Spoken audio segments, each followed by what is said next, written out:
Before I was begging in Kolluru and Mukambika. Then I was surprised. I was 16 and he was 22 at that moment, if I'm right. And we are just 10 kilometers away from each other, and we are sitting together now after 41 years. Thank you so much for your wonderful thoughts, and thank you, Sangeeta, coming from all along from Hyderabad for this. And thanks for the wonderful audience.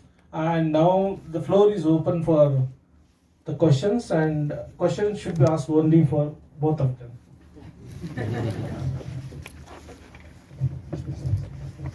Vanakkam ஐயா.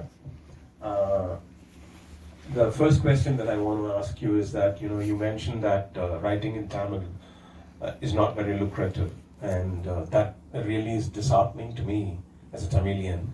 May I know the reason why you think that this situation is there right now? Because the readership in Tamil is very, very low, if the book selling ratio is 100 in Malayalam, it's only 20 or 15 in Tamil. We have at least maximum number of literary readers in Tamil Nadu is throughout world. Its maximum is 1 lakh. Out of 12 crore of people, we have only just 1 lakh people reading something. So we have to do business within this 1 lakh. So we cannot expect more.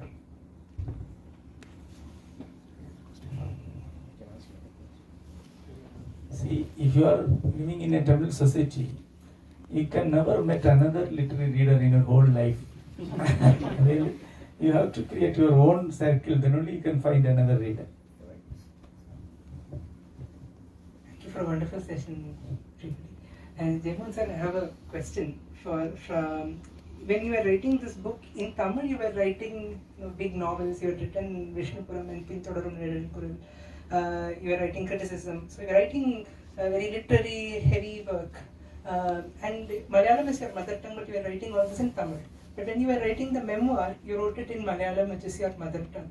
My question is, would you have at that point considered writing this in Tamil? Did you feel a comfort with Malayalam? Is that why you wrote it in Malayalam and not Tamil? That's one question.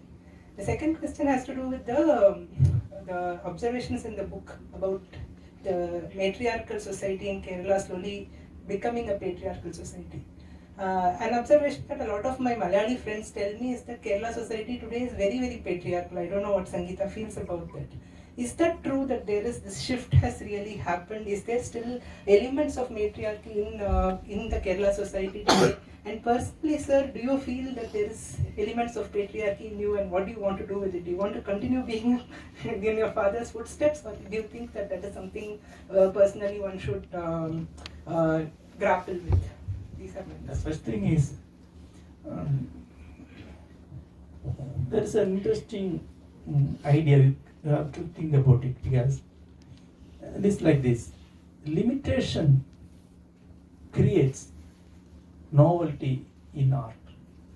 Limitation. For example, if you are making a play here, the stage is a major limitation, but it is the faculty which gives a specialty to this play.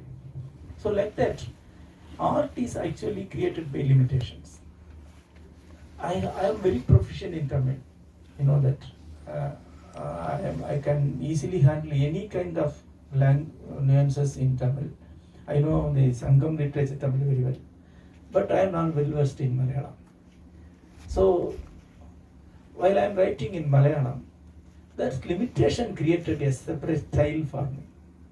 And again, as I said earlier, this book is a personal conversation between me and my mother. Kali Vilahathu Padmavati Amma was there to listen it. So I have to talk to her through this language only. That's why I wrote it in Malayalam. And that's why this book is very close to me.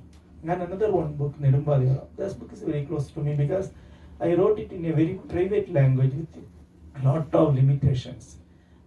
And I have a theory for writing myself in Malayalam because I belong to the tradition of M. Govinda. You may heard about him. M. Govinda is a major philosopher and rejoined in Malayalam. he started a movement called Not to Malayalam. That means original Malayalam.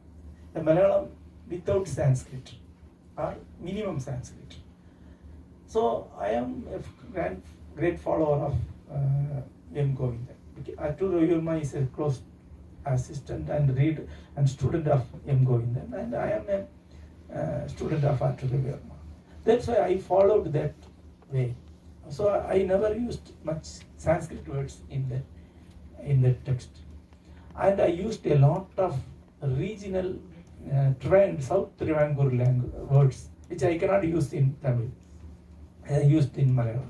So I created a very unique language in this text, and it is considered one of the major linguistic works in Malayalam.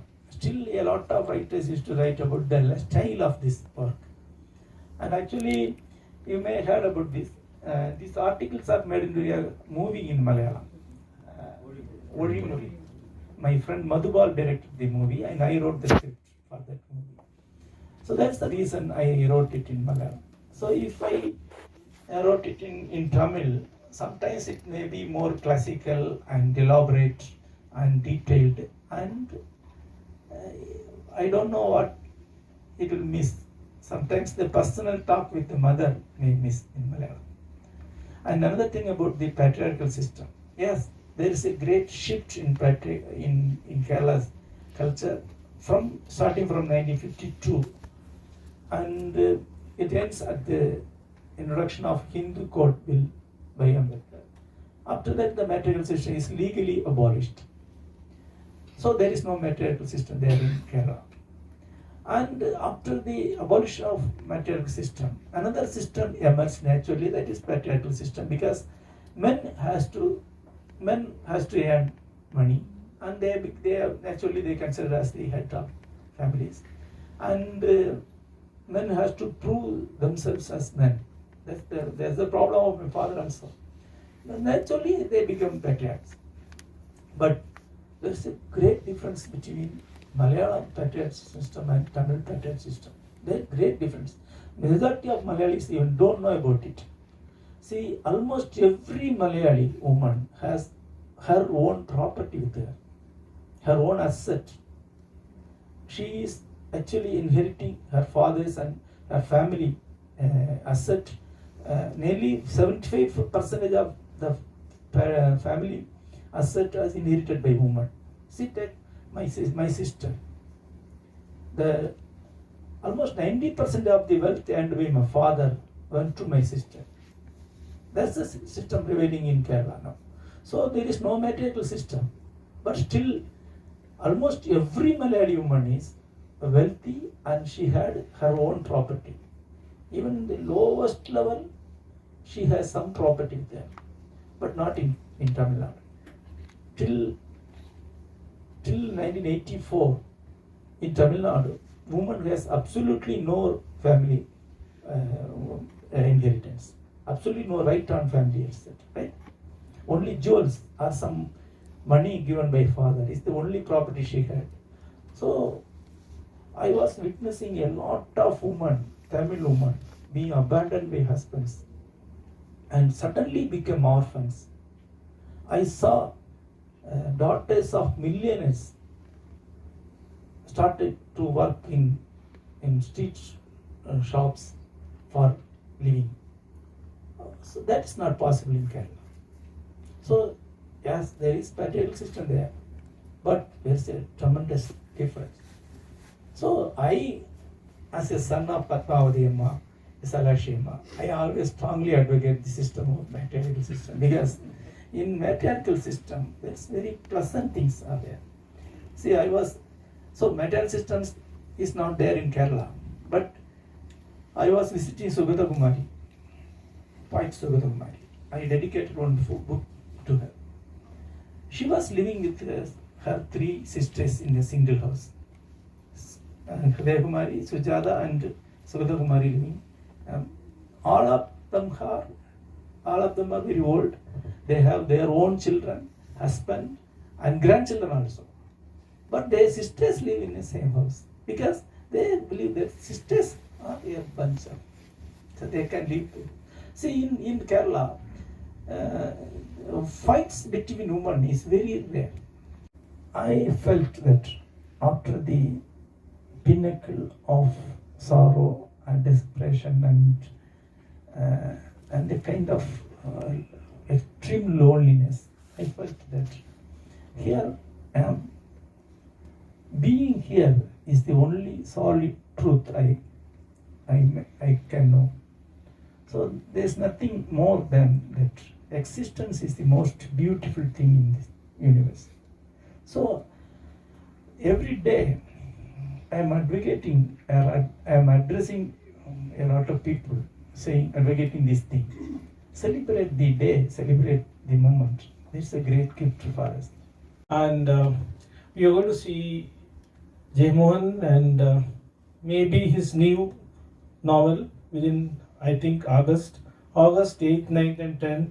There will be Book Burma Literature Festival in Bangalore, Koramangala. Please, you all be there with your family and friends, and you're going to meet all the stalwarts from the south, from all the languages, and I have not asked him, but he'll be here. I used to attend a lot of literary festivals in these days, but personally I'm not flattering Mr. Sapriya, but I feel the Book Burma is the most pleasant experience I ever had as a professor, not in India and abroad. It's a very pleasant experience to have chat with Telugu, Kannada and other writers. So it's a very pleasant experience. I invite you. And I'm so proud that the thing is, at the same time in BAC we are talking about one Booker nominated South Indian book, and I always say the four languages, the South Indian language, the contribution of South Indian language to the world literature is far and above than any other language in this world. Let's be proud. Let's start reading our own mother tongue. Please read English books also, I don't mind. But please read in your own mother tongue and buy the books and read it. Once again, thank you so much for both of you, and you all have a wonderful weekend and see you again.